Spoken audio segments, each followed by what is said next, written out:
الحمد لله رب العالمين والعاقبة للمتقين ولا عدوان إلا على الظالمين وأشهد أن لا إله إلا الله وحده لا شريك له ولي الصالحين وأشهد أن محمدا عبده ورسوله وصفيه من خلقه وخليله سيد الأولين والآخرين اللهم صل عليه وعلى آله وصحبه ومن اتبعهم بإحسان إلى يوم الدين أما بعد.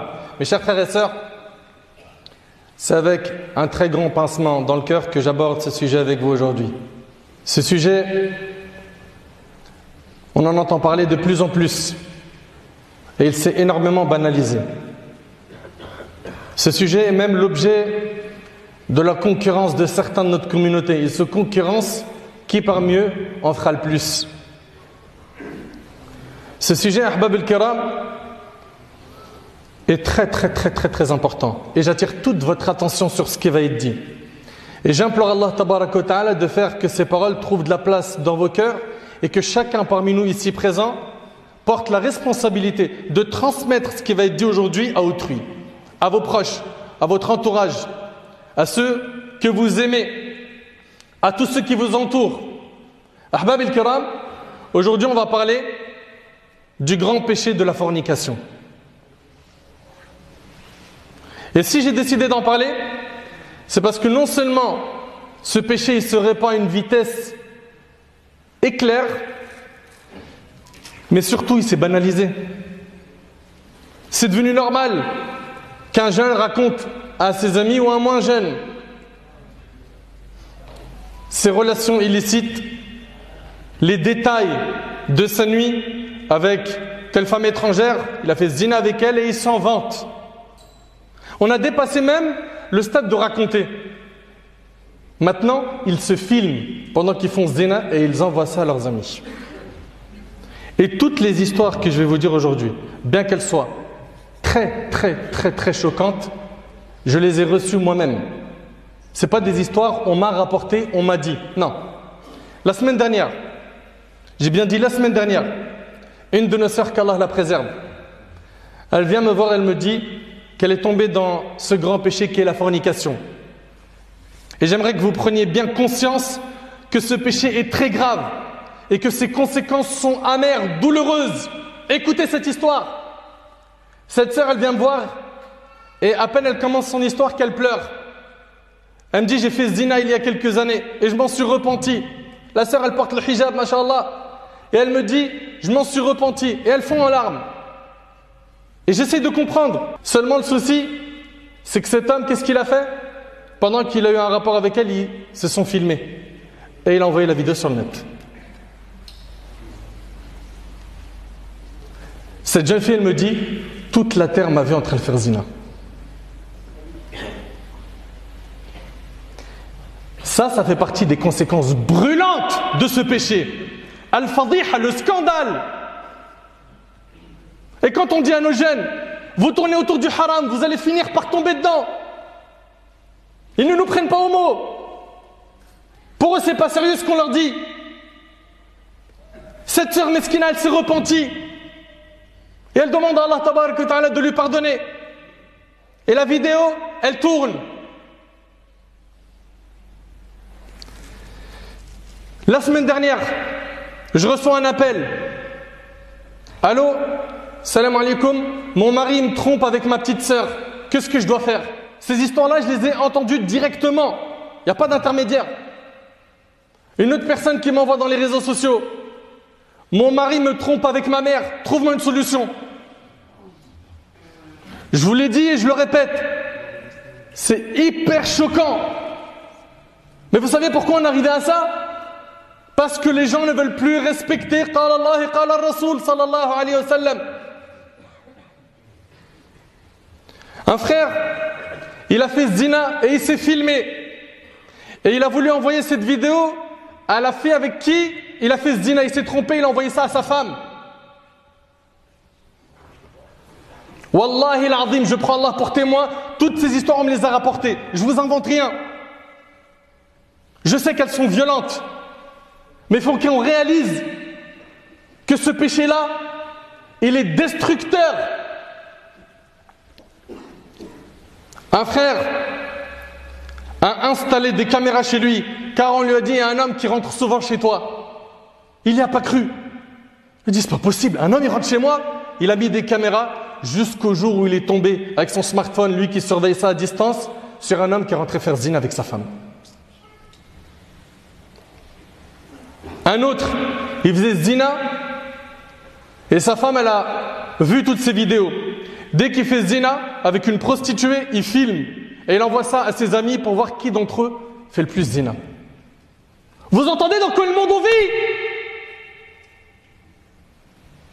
C'est terrible. Mais on est musulmans.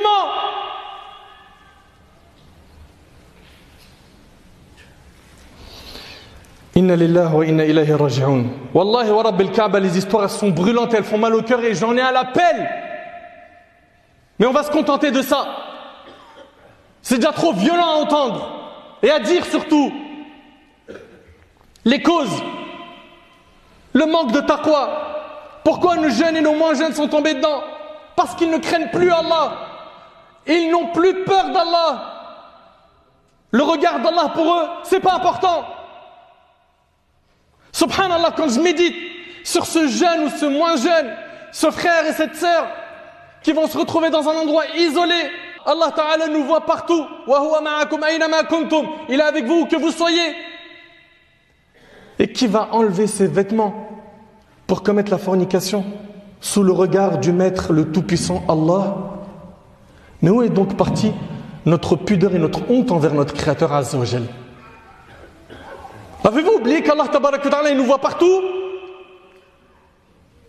Qu'il est plus proche de nous que notre veine jugulaire? Comme cela est relaté dans le Coran. Les causes, c'est le manque de piété. Ces gens-là n'entretiennent pas leur foi. La religion pour eux, c'est secondaire, c'est pas important. Les causes, le fait de s'isoler avec une personne du sexe opposé étrangère. Combien de fois on l'a dit à nos frères et à nos sœurs que à force de discuter avec une personne du sexe opposé sur les réseaux sociaux ou ailleurs, ça commence déjà comme ça et après comment ça se passe? C'est un rendez-vous, puis après il la touche, il l'embrasse jusqu'à ce que ça se termine par la fornication. Le diable prend son temps avec les serviteurs d'Allah. Donc on a parmi les causes le fait de s'isoler dans les réseaux sociaux ou bien dans un endroit physique. Qu'est-ce qui se passe? Le prophète il a dit quand un homme et une femme ils sont isolés, le troisième avec eux c'est le diable. Et il ne va pas vous lâcher tant que vous n'avez pas fait des grands péchés, tant que vous n'avez pas mis en colère Allah. Parmi les causes, l'exhibition et cette impudicité qu'on voit partout généralisée autour de nous. Des hommes et des femmes qui se montrent nus ou à moitié nus, qui sortent avec des tenues provocatrices, ça fait partie des causes. Pourquoi? L'homme et la femme, ils sont faibles de par leur nature. Ils ont des pulsions sexuelles, ils ont des envies. Et tout ça, ça réveille les envies. Également, les regards impudiques, ça fait partie des causes. Aussi parmi les causes, les réseaux sociaux, les téléréalités, ces smartphones dans lesquels toute la journée on est en train de regarder une application et une autre. Les clips, les séries. Parmi les causes, il y a également la difficulté de se marier. Ça coûte trop cher aujourd'hui de se marier. Les familles sont trop exigeantes. Subhanallah, j'ai l'impression des fois que le père de famille, il voit sa fille comme un joueur de foot qu'on va transférer d'un club à un autre. Il demande des sommes astronomiques. La dot tant, la salle de mariage tant, nous on veut telle voiture, on veut des locations de robes, ceci, cela. À la fin, le jeune, il n'arrive pas à se marier. Et plein d'entre eux, plein de jeunes sont tombés dans la fornication à cause de ses parents qui leur ont fermé la porte au nez, la porte du mariage. Attention, je ne dis pas que les jeunes ont raison, mais j'explique quelles sont les causes qui ont amené nos jeunes dans ce péché. Ahbab el-Kiram, comprenez bien ce point que je vais aborder. L'islam n'est pas venu réprimer et effacer toute pulsion sexuelle. Avoir des envies sexuelles, c'est naturel. Avoir des envies, c'est naturel. Allah tabarak wa ta'ala a fait que nous avons des désirs. Allah tabarak wa ta'ala a dit dans sourate Ali Imran, Zuyyina linnasi hubbu ash-shahawati min an-nisa'i wal banin al-aya. Dans le début du verset, Allah tabarak wa ta'ala il dit on a enjolivé aux gens l'amour des choses qu'ils désirent. Et la première chose qu'Allah tabarak wa ta'ala il mentionne, c'est les femmes, enfants, etc. Le premier désir dont Allah tabarak wa ta'ala a parlé dans le Coran est celui des femmes. Les femmes également ont le désir des hommes. Notre religion ne nous interdit pas d'avoir des désirs envers les femmes, mais la religion a fixé des limites qui sont pour notre bien. Toi qui crois en Allah tabarak wa ta'ala, toi qui crois en l'au-delà, Allah tabarak wa ta'ala a placé des limites qui sont pour notre bien. Mais hélas, certains se fichent de ces limites. Pourquoi? Shaitan, il lui dit, profite maintenant, après ça sera trop tard. Fais maintenant tout ce que tu veux, amuse-toi, fais comme les autres. Profite de ce monde. Shaitan veut faire de ce monde un paradis pour toi. Et certains malheureusement sont tombés dans le piège. Ils ont échangé l'au-delà contre ce bas monde éphémère. Au paradis, ce qui t'attend mon frère ainsi que toi ma soeur, c'est énorme. Patient, toi qui es dans la dunya, et écarte-toi du haram, sois fort. Au paradis, bi'idhnillah, tu seras dans des délices pour l'éternité. Le dîn t'a mis des limites pour tester ta foi. Profite de ce qui est bon et halal sur terre. Et écarte-toi de ce qui est haram. Le haram, wallahi wa rabbil Kaaba, c'est douloureux. C'est douloureux en conséquence. Ne soyez pas les esclaves de vos désirs. Allah tabarak wa ta'ala dit Afara'ayta man ittakhadha ilahahu hawa. Vois-tu celui qui a pris sa passion pour sa propre divinité? Tu adores qui? Allah? Tu adores vraiment Allah? Tu es vraiment soumis à Allah? Si c'est le cas, pourquoi tu ne l'obéis pas à Allah? Tu obéis à tes désirs. Si tu ne te débarrasses pas de ce péché, tu risques gros le jour du jugement. Un croyant pieux s'écarte de cette énormité. Allah tabarak wa ta'ala nous dit dans Sourate Al-Furqan وَالَّذِينَ لَا يَدْعُونَ مَعَ اللَّهِ إِلَهًا آخَرَ وَلَا يَقْتُلُونَ النَّفْسَ الَّتِي حَرَّمَ اللَّهُ إِلَّا بِالْحَقِّ وَلَا يَزْنُونَ الآية. Il nous décrit Azza wa Jal les serviteurs du tout miséricordieux dans Sourate Al-Furqan. Il nous dit ce sont ceux qui n'invoquent pas d'autres dieux avec Allah. Ils n'associent pas à Allah. Et ne tuent pas la vie qu'Allah a rendue sacrée. Ils ne commettent pas le meurtre. Et juste après il nous dit quoi? Sauf à bon droit, et qui ne commettent pas la fornication. Après avoir parlé du shirk billah, après avoir parlé du meurtre, Allah tabarak wa ta'ala nous parle de la fornication. Allah tabarak wa ta'ala nous parle de la fornication juste après. L'imam Ahmad ibn Hanbal rahimallah, il dit je ne connais pas après le meurtre un péché plus grand que la fornication. Et Allah tabarak wa ta'ala dit dans Sourate Al-Mu'minun وَالَّذِينَ هُمْ لِفُرُوجِهِمْ حَافِظُونَ إِلَّا عَلَى أَزْوَاجِهِمْ أَوْ مَا مَلَكَتْ أَيْمَانُهُمْ فَإِنَّهُمْ غَيْرُ مَلُومِينَ. Et qui préservent leur sexe de tout rapport, si ce n'est qu'avec leurs épouses. Tu vas avoir des rapports avec ton épouse ou celles qui sont sur leurs joues, car là vraiment on ne peut les blâmer. Et Allah Ta'ala il dit alors que ceux qui cherchent au-delà de ces limites sont des transgresseurs. Allah Ta'ala il nous dit وَلَا تَقْرَبُوا الزِّنَا إِنَّهُ كَانَ فَاحِشَةً وَسَاءَ سَبِيلًا. Et n'approchez point la fornication. En vérité c'est une turpitude et quel mauvais chemin. Mes chers frères, mes chères sœurs, vous êtes déjà arrivés dans des endroits, des quartiers où il y a un barrage. Tu ne peux pas accéder à ton logement. Il y a un barrage. Il y a des barrières partout.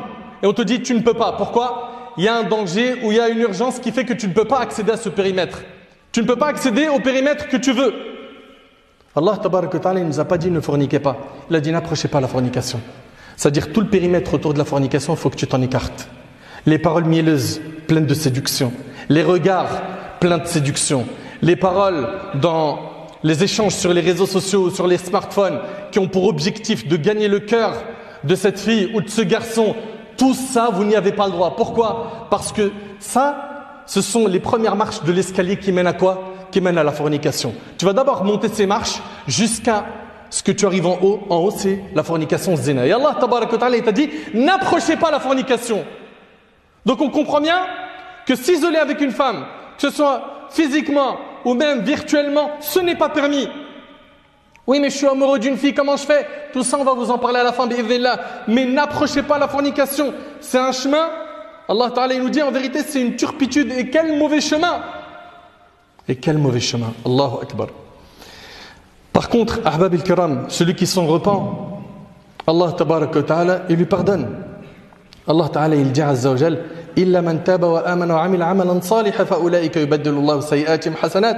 Sauf celui qui se repent, croit et accomplit une bonne œuvre, cela Allah changera leurs mauvaises actions en bonnes et Allah est pardonneur et miséricordieux.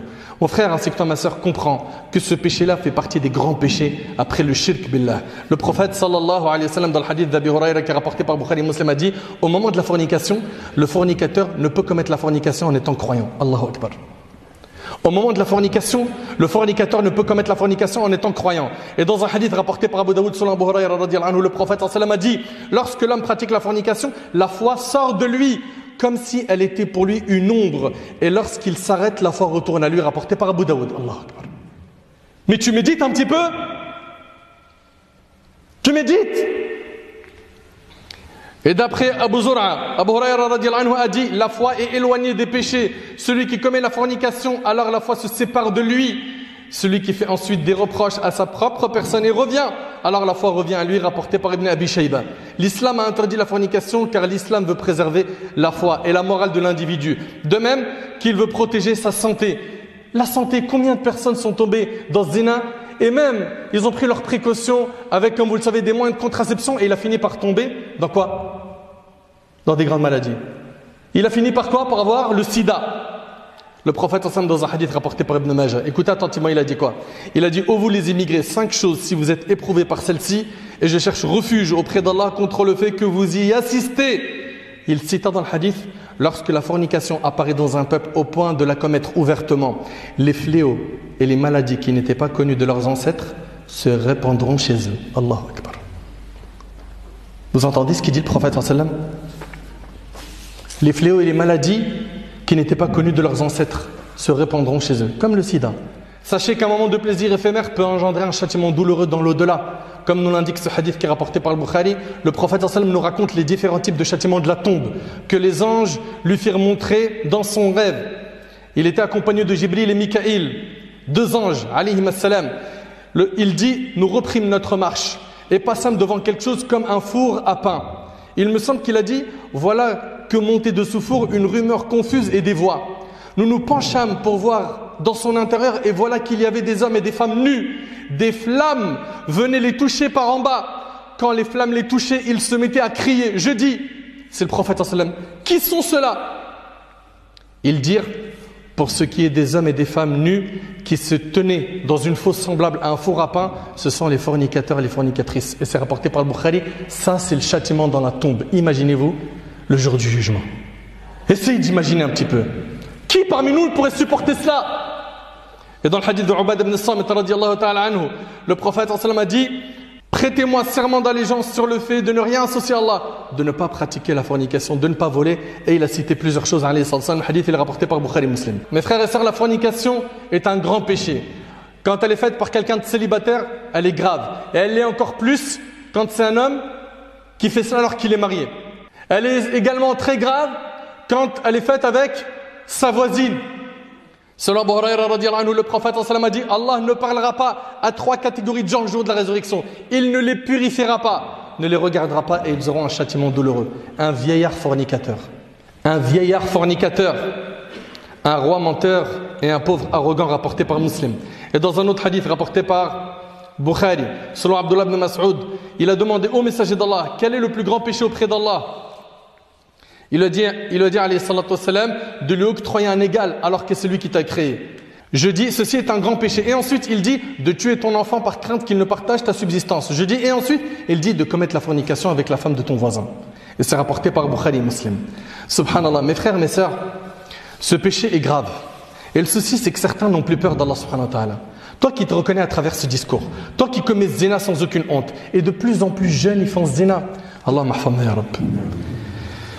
Je vous ai dit, il y en a, ils ont plus peur du regard d'Allah subhanahu wa ta'ala. Abu Hurayra radiyallahu anhu, il rapporte que le prophète sallallahu alayhi wa sallam a dit qu'Allah azza wa jalla a dit, c'est un hadith qudsi, par ma puissance, je ne regroupe pas, nous dit Allah, par ma puissance, je ne regroupe pas en mon serviteur de peur et de quiétude.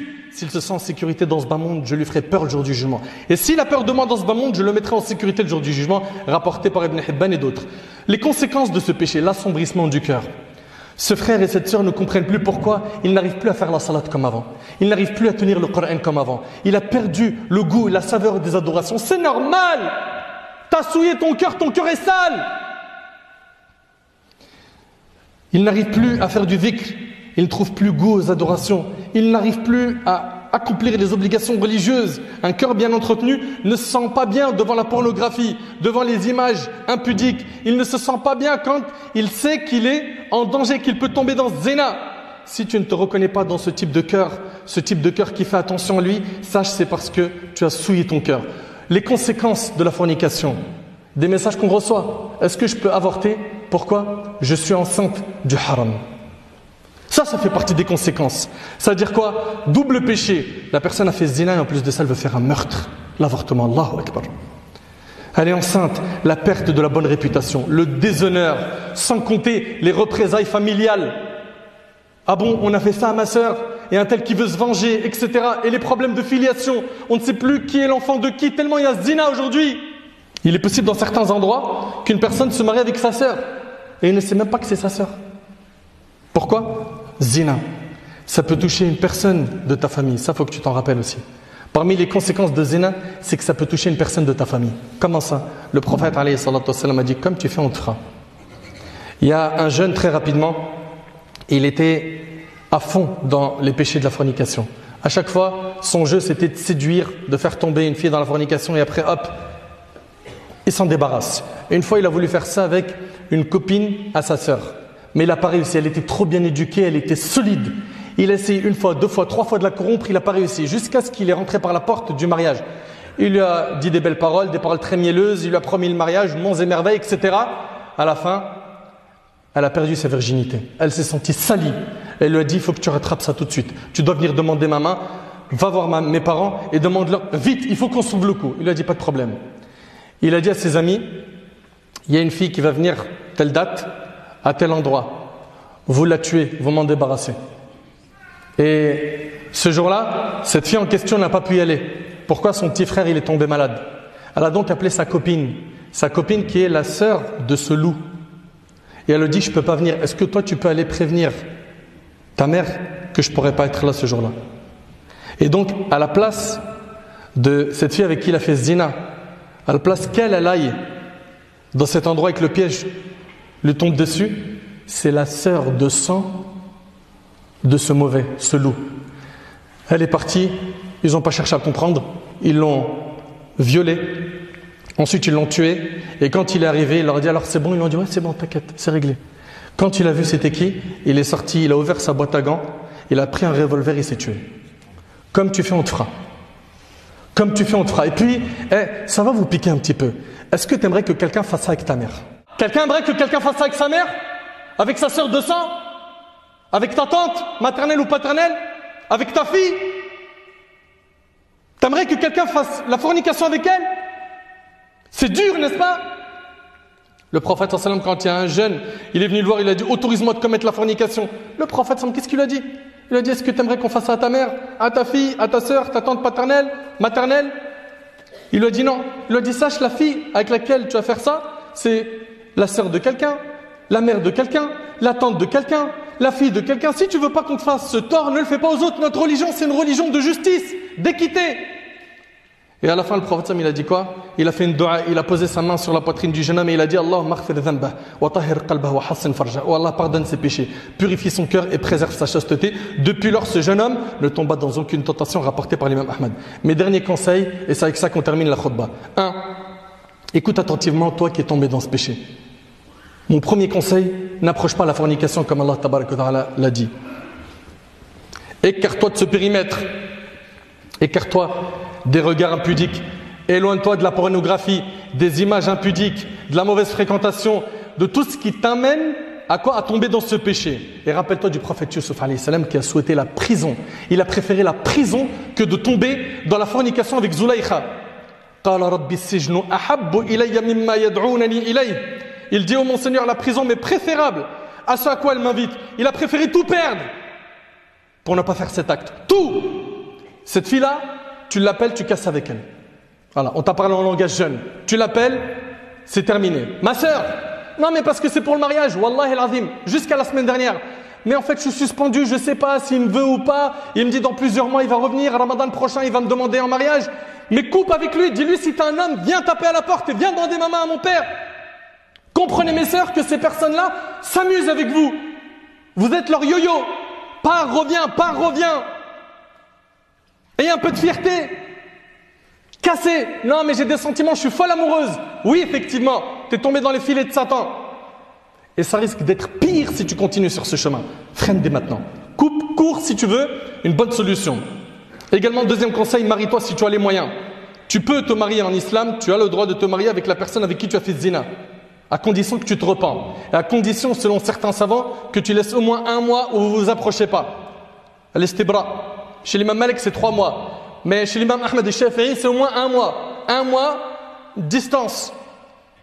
Et après, tu vas taper à la porte, tu te présentes comme un homme et tu demandes sa main. Mais attention, Ne te marie pas parce que tu as fait zina. Ça, c'est une mauvaise raison.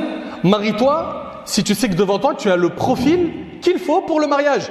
Elle a une certaine piété, mais elle a glissé comme moi et on est tombé dans la fornication. Elle a une certaine piété, un bon comportement, elle a le charme qui va avec, etc.